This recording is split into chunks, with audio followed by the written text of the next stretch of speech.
family, it's your boy Ayyomeech back in another video, and today we're watching 3 true babysitting horror stories by the YouTube channel called IMR Scary Tales. So I chose to do this because it's 3 AM and I can show you proof.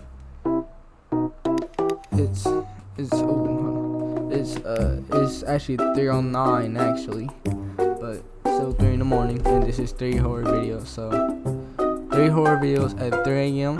I really should be asleep right now because I'm really tired, but you know, the grind don't stop. So let's just go ahead and watch these. And let's go ahead and watch these videos.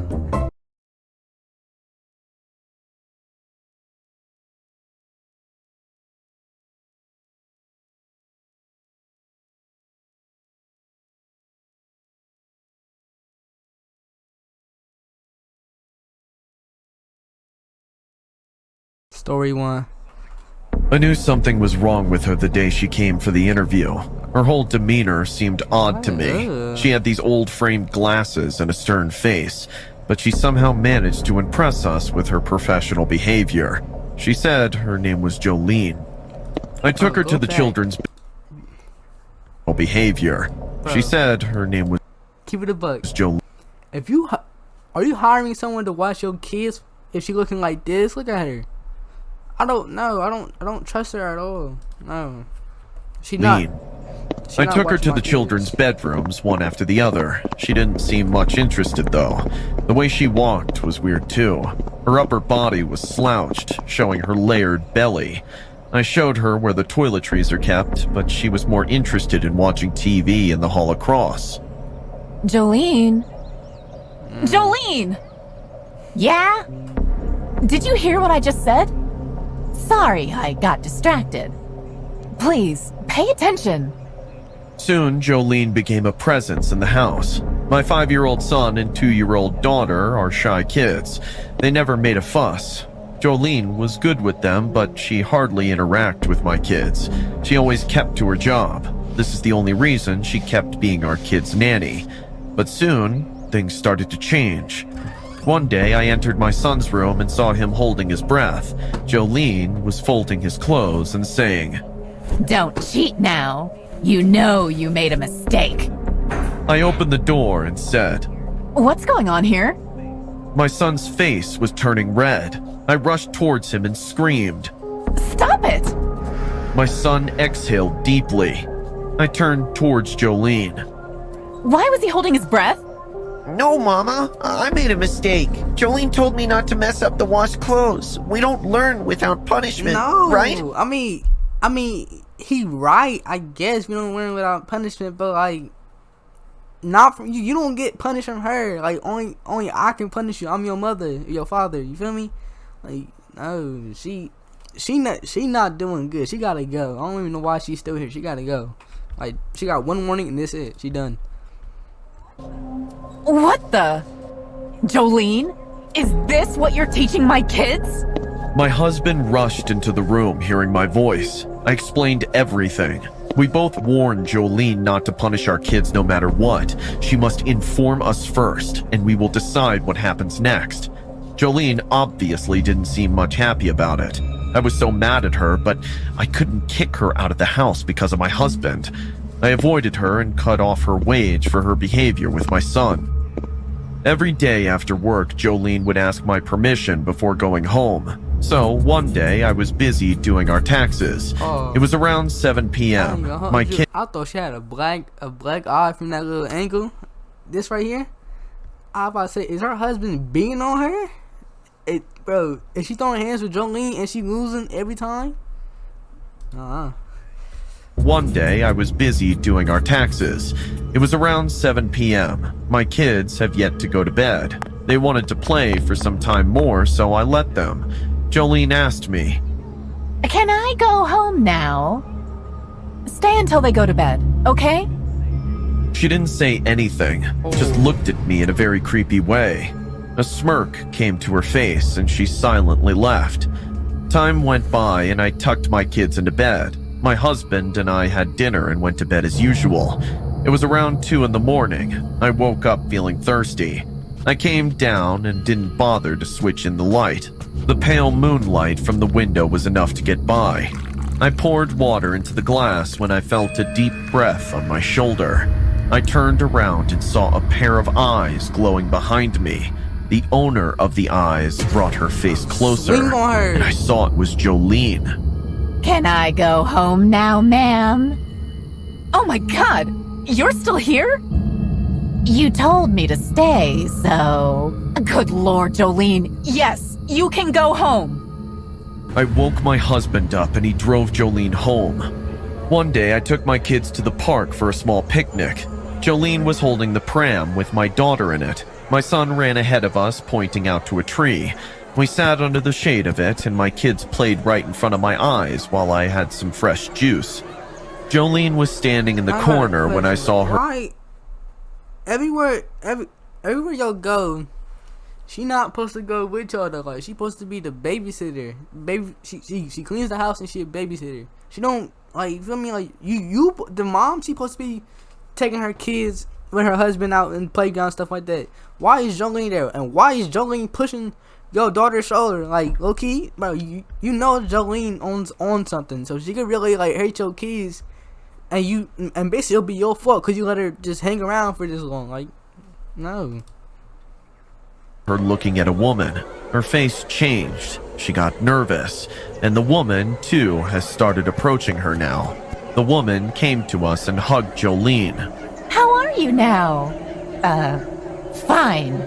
What are you doing here? I got shifted to the hospital here. Anyways, take care. She left and I was confused. Jolene, how do you know this woman? I had an accident last year. She was a nurse at the Harrington Hospital. She took good care of me. I couldn't believe her words because the woman said similar things that made sense about this explanation, but deep down inside, I doubted it all. It was a Saturday night. My husband and I went out for dinner with a couple of friends. Jolene looked off more than ever. She hardly spoke a word after that incident in the park. Kissing my kids goodbye, I left in the car with my husband. On the way back, I called to the hospital where Jolene was admitted. I asked about Jolene's record, and they said they gave me the shocking news. Jolene was a patient there, but she never had any accidents. She was there for 3 years, in the psychiatric ward. I knew she was crazy. I knew there was something wrong with her head. My husband never drove faster than that day in our entire life. When we reached home, our house was in complete darkness. All the lights were turned off.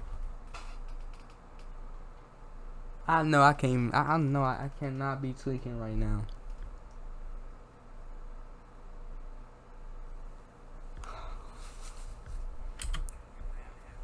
We ran in. Jolene, kids, mom and dad are back. Jolene! But it was dead silence. We walked upstairs and I began hearing this flashing sound. I walked into my daughter's bedroom and she was not there in her bed. The bathroom door was wide open, light coming from it, along with the slashing sound. With my shaking body and racing heart, I peeked inside the bathroom. I saw Jolene sitting on the floor facing her back at me. She had a knife in her hand, soaked in blood. She was stabbing something repeatedly. Suddenly, realizing my presence, she looked back, and I saw a demon hiding in human form. Her huge grin told me what I had lost.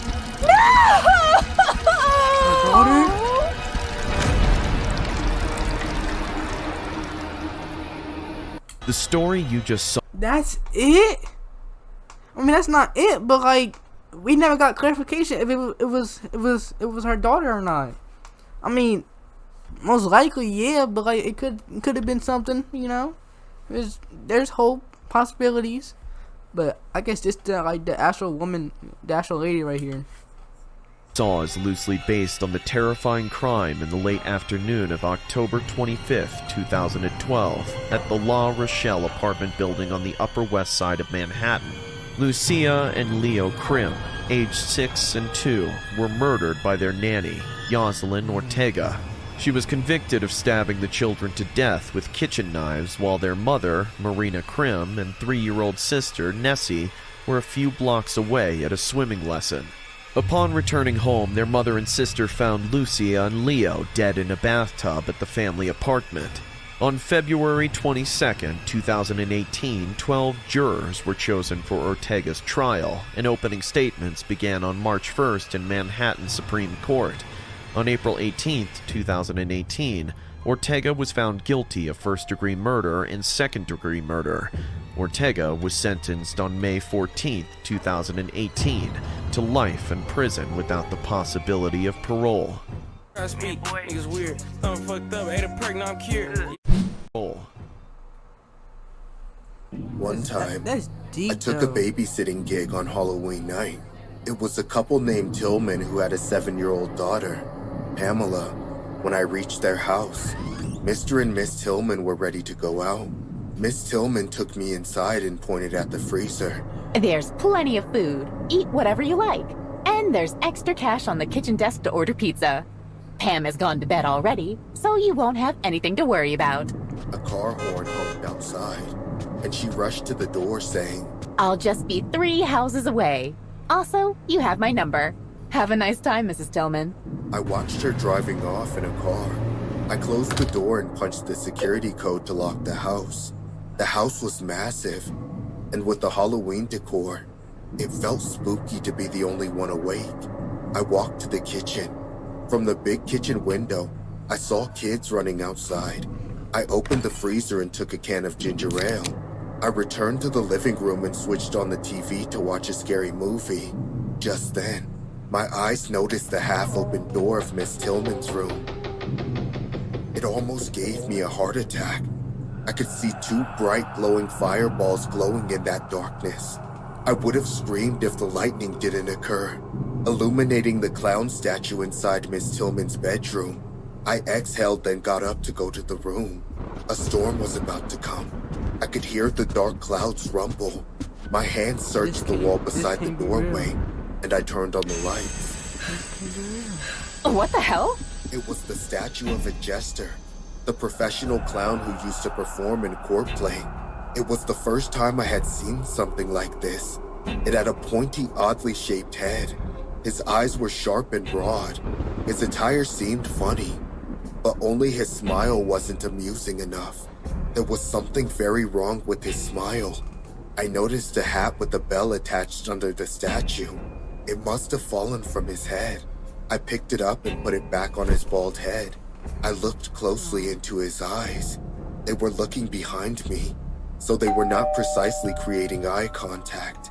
Oh God, the doorbell scared me. Who could it be at this hour? I opened the door to see an empty porch. Slow rain had started by then, and the streets were deserted. Everyone had gone home. I checked around but saw no one. Thinking it was a prank, I went back in, locked the door, and suddenly noticed the room upstairs. The room door was wide open. That's where Pamela, Miss Tillman's 7-year-old daughter, sleeps. I tiptoed and peeked inside. Pam wasn't in her bed, which quickly gave me goosebumps. Pam? God. Pam? This isn't funny. Are you hiding in here somewhere? Pam?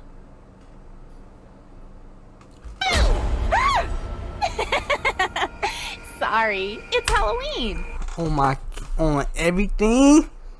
And I'm this babysitter, and Pam, you just bro. Like you can't. It's like you can't. You can't just be doing that, bro.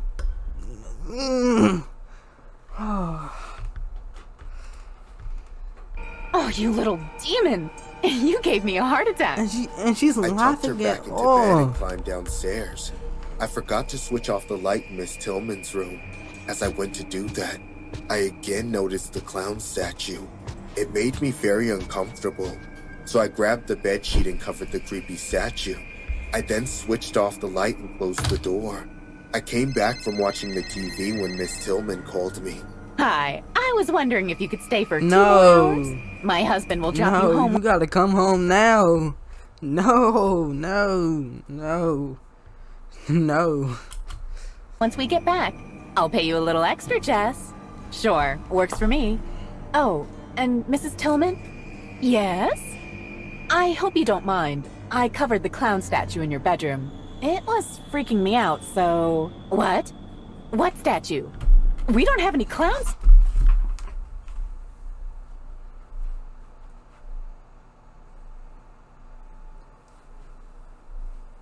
Bro. There's no way.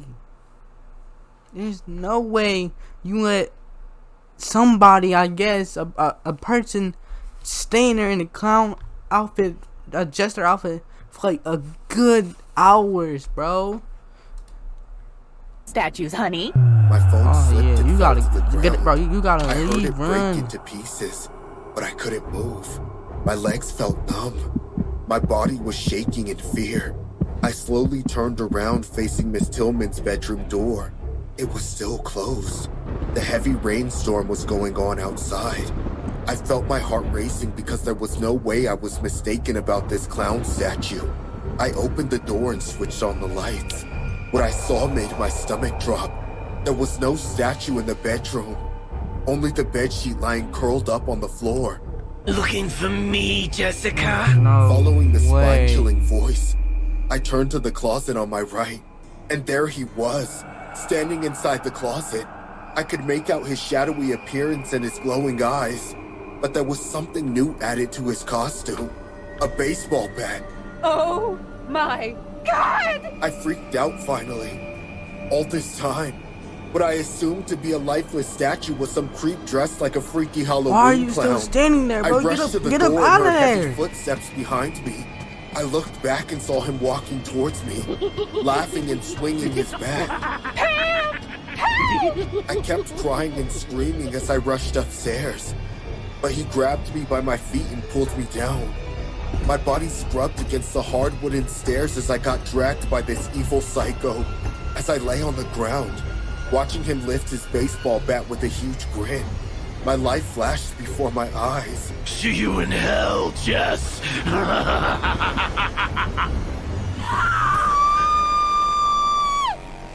I heard Miss Tillman's voice and her loud knocking on the door. Jess? Jess! Is everything all right? Open the door! I was sobbing like a 9-year-old, thinking maybe he would swing the giant bat at me now. My brain would be scattered, and no one would know who did this. But he didn't. Instead, he gave me a death stare and said, Done for the day, I guess. Happy Halloween. He then ran to the kitchen. The sound of the window getting smashed echoed in the house, and I fainted. I woke up at the hospital the next day. Mr. and Miss Tillman reported to the cops and came to the hospital as well.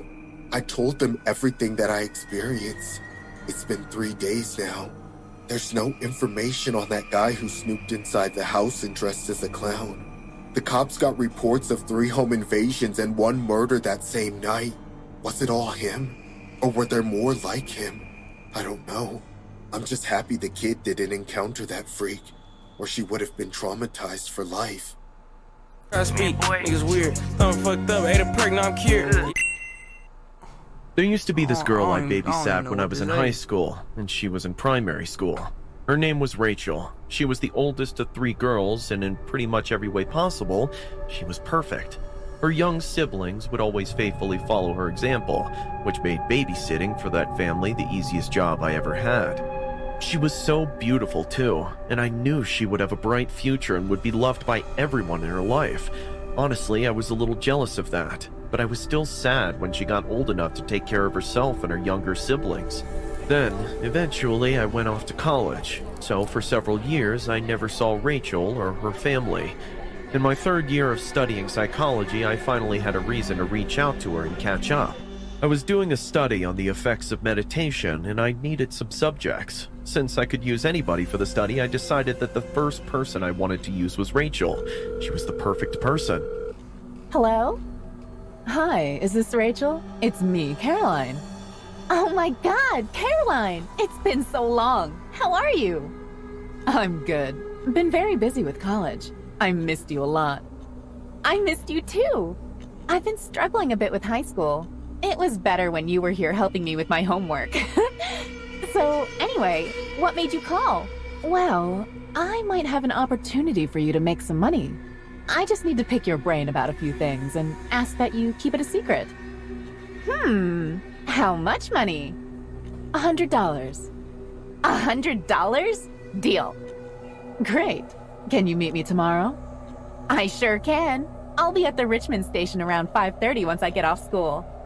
I was excited to meet up with Rachel as soon as possible. I wasn't in any rush to finish the study, but I just wanted to see her again.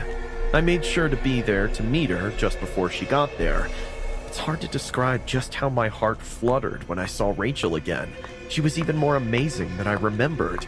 But the greatest part about seeing her then was that instead of hanging out at her parents' house with her other siblings, I got to take her over to my house for the first time. Just us. We caught up on the... Bro, what's looking her like exception.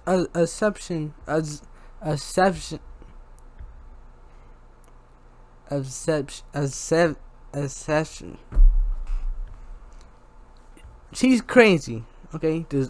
The main character who's telling the story, she's crazy because she keep talking about the girl. Oh, I miss the girl. Oh, I finally get to hang out with the girl. Oh, the girl. I get to take her to my house. Do you hear yourself? Do you hear how creepy all of this sounds? train ride over to my part of town, and we got so talkative that I completely forgot to mention the study I was doing. When we got off the train and started walking to my apartment, we passed by a pizza place. We were both a little hungry, so we decided to stop in and get a pie. Afterwards, I also picked up a case of beer. Rachel was a little apprehensive to drink, but I assured her it wouldn't be a problem. I'm not sure I'm old enough for that, Caroline. Oh, don't worry about it. I'm not your babysitter anymore. Look! She's giving a minor alcohol. Oh, don't worry about it, Caroline. I ain't your babysitter no more. No! No! If I'm under the age of drinking, I'm not drinking. No. It won't hurt to loosen up a little. Well, if you say so. No. When we reached my apartment, we hung out for a couple more hours, eating pizza, drinking beer, and just laughing and reminiscing about the old days, really having the best of times. Then, out of nowhere, I remembered I was supposed to be doing a study on Rachel. Oh, crap. I forgot all about it. I'm sorry. I should have reminded you. No, it's okay. We can still do it. Let me just set up the room. The study involved recording the difference in a person's mood before and after a 15-minute session of meditation. There was more to it than that, but it's been so many years since then I could hardly remember. I started with a short questionnaire. Then I lit some candles and turned off the lights. Then I guided Rachel through a simple practice of meditation, controlling her breathing, letting go of her thoughts, and becoming mindful of her body and her surroundings. Something strange started happening after a few minutes, though.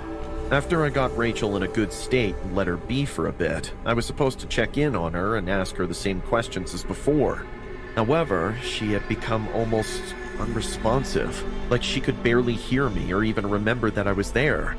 She wouldn't open her eyes either, and even when she did try to respond to me, her words were so slurred together that I couldn't understand a word she was saying. Then, out of nowhere, she fell back on the bed and passed out. Rachel, are you okay? She only got worse from there, twitching like she was having some kind of seizure and foaming at the mouth. Oh my god. Rachel, wake up! I tried to shake her from the episode, but she was inconsolable. It was almost like she was possessed. Rachel, please. Are you in there? Rachel? Rachel, Oh if you're awake, tell me now.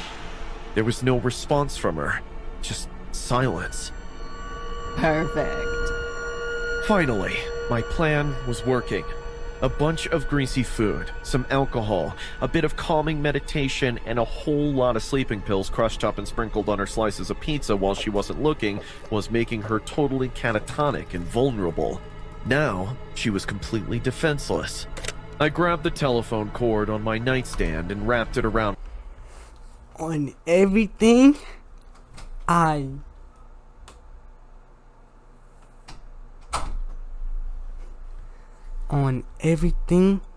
I told you. I said it. I said she was crazy. She kept talking about the girl. She was like, "Oh, Caroline, I can't wait to see Caroline. Caroline." I told you she was crazy. Bro, she planned the whole thing to kill the girl. Look at her, bro. Look at her. She looks... No. On Rachel's neck and then squeezed with all my might. But then, somehow, Rachel woke up. Caroline, what are you doing? Don't fight it. She was stronger than I thought, but I was always bigger than her.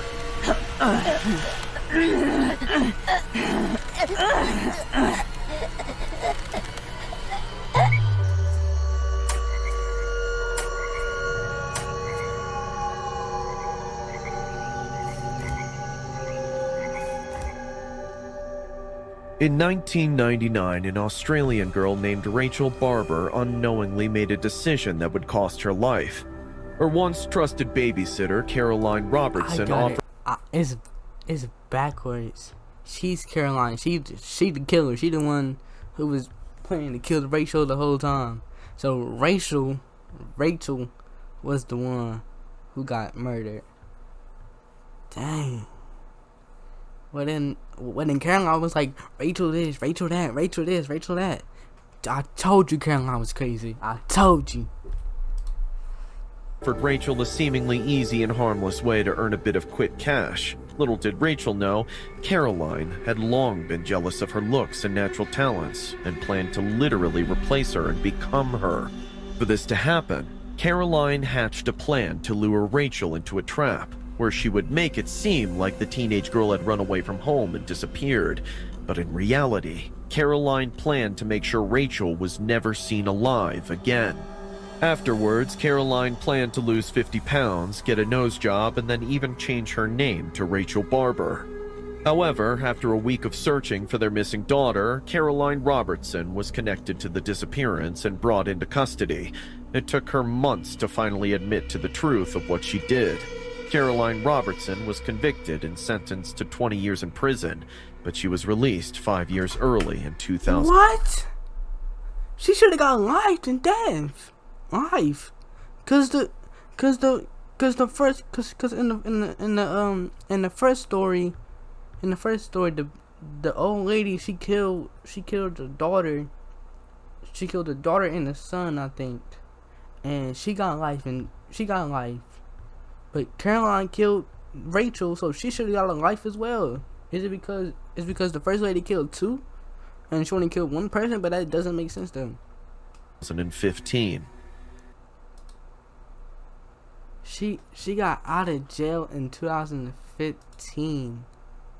That's a minute ago. Alright, thank you guys for watching. I'll see you guys in the next video. This was three true babysitting stories at 3 a.m. We finished the video at we finished at 3:38 a.m. So it's a 30-minute video pretty much. So thank you guys for watching. I'll see you guys in the next video. We are on the ground to 100 subscribers. We're so close. We are now at 52. And I just say thank you guys for all your love and support, and I'll see y'all in the next video. Peace.